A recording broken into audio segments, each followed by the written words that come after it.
Called to the prophetic office while Ahab was still reigning, Elisha had lived to see many changes take place in the kingdom of Israel.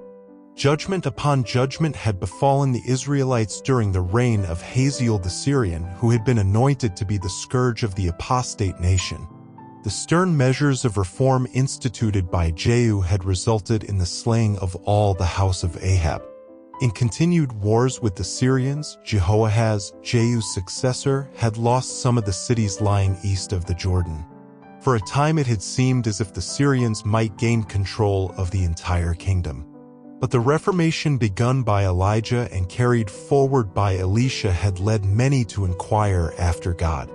The altars of Baal were being forsaken, and slowly yet surely God's purpose was being fulfilled in the lives of those who chose to serve him with all the heart. It was because of his love for erring Israel that God permitted the Syrians to scourge them. It was because of his compassion for those whose moral power was weak that he raised up Jehu to slay wicked Jezebel and all the house of Ahab. Once more, through a merciful providence, the priests of Baal and of Ashtoreth were set aside and their heathen altars thrown down. God in his wisdom foresaw that if temptation were removed, some would forsake heathenism and turn their faces heavenward, and this is why he permitted calamity after calamity to befall them. His judgments were tempered with mercy, and when his purpose was accomplished, he turned the tide in favor of those who had learned to inquire after him. While influences for good and for evil were striving for the ascendancy, and Satan was doing all in his power to complete the ruin he had wrought during the reign of Ahab and Jezebel, Elisha continued to bear his testimony. He met with opposition, yet none could gainsay his words. Throughout the kingdom he was honored and venerated. Many came to him for counsel. While Jezebel was still living, Joram, the king of Israel, sought his advice, and once, when in Damascus, he was visited by messengers from Ben-Hadad, king of Syria, who desired to learn whether a sickness then upon him would result in death. To all the prophet bore faithful witness in a time when, on every hand, truth was being perverted and the great majority of the people were in open rebellion against heaven. And God never forsook his chosen messenger. On one occasion, during a Syrian invasion, the king of Syria sought to destroy Elisha because of his activity in apprising the king of Israel of the plans of the enemy. The Syrian king had taken counsel with his servants, saying, "In such and such a place shall be my camp."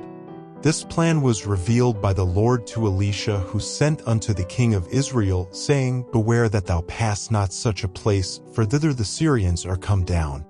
And the king of Israel sent to the place which the man of God told him and warned him of, and saved himself there not once nor twice. Therefore the heart of the king of Syria was sore troubled for this thing, and he called his servants, and said unto them, "Will you not show me which of us is for the king of Israel?" And one of his servants said, "None, my lord, O king, but Elisha the prophet that is in Israel telleth the king of Israel the words that thou speakest in thy bedchamber."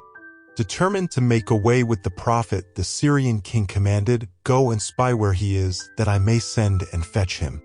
The prophet was in Dothan, and, learning this, the king sent thither horses and chariots and a great host, and they came by night and compassed the city about.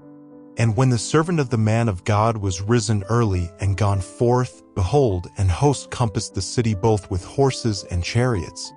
In terror Elisha's servant sought him with the tidings. "Alas, my master," he said, "how shall we do?" "Fear not," was the answer of the prophet, "for they that be with us are more than they that be with them."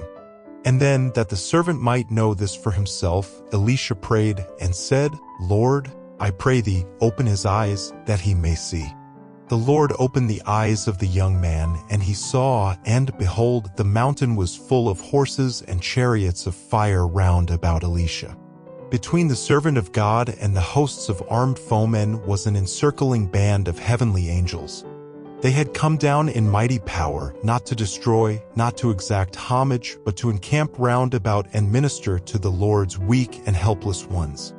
When the people of God are brought into strait places and apparently there is no escape for them, the Lord alone must be their dependence.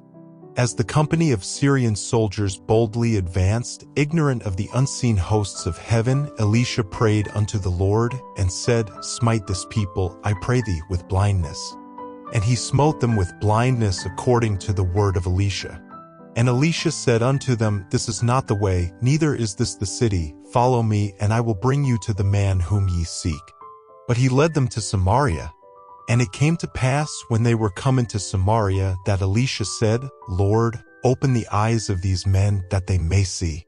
And the Lord opened their eyes, and they saw, and behold, they were in the midst of Samaria. And the king of Israel said unto Elisha when he saw them, My father, shall I smite them? Shall I smite them? And he answered, Thou shalt not smite them. Wouldest thou smite those whom thou hast taken captive with thy sword and with thy bow? Set bread and water before them, that they may eat and drink, and go to their master. And he prepared great provision for them, and when they had eaten and drunk, he sent them away, and they went to their master. See 2 Kings 6. For a time after this, Israel was free from the attacks of the Syrians. But later, under the energetic direction of a determined king, Hazael, the Syrian hosts surrounded Samaria and besieged it. Never had Israel been brought into so great a strait as during the siege. The sins of the fathers were indeed being visited upon the children and the children's children. The horrors of prolonged famine were driving the king of Israel to desperate measures when Elisha predicted deliverance the following day. As the next morning was about to dawn, the Lord made the host of the Syrians to hear a noise of chariots and a noise of horses, even the noise of a great host, and they, seized with fear, arose and fled in the twilight, leaving their tents and their horses, and their asses, even the camp as it was, with rich stores of food. They fled for their life, not tarrying until after the Jordan had been crossed. During the night of the flight, for leprous men at the gate of the city, made desperate by hunger, had proposed to visit the Syrian camp and throw themselves upon the mercy of the besiegers, hoping thereby to arouse sympathy and obtain food. What was their astonishment when, entering the camp, they found no man there. With none to molest or forbid, they went into one tent and did eat and drink, and carried thence silver and gold and raiment, and went and hid it, and came again, and entered into another tent, and carried thence also, and went and hid it. Then they said one to another, We do not well, this day is a day of good tidings, and we hold our peace. Quickly they returned to the city with the glad news. Great was the spoil, so abundant were the supplies that on that day a measure of fine flour was sold for a shekel, and 2 measures of barley for a shekel, as had been foretold by Elisha the day before. Once more the name of God was exalted before the heathen, according to the word of the Lord through his prophet in Israel. See 2 Kings 7 verses 5 to 16.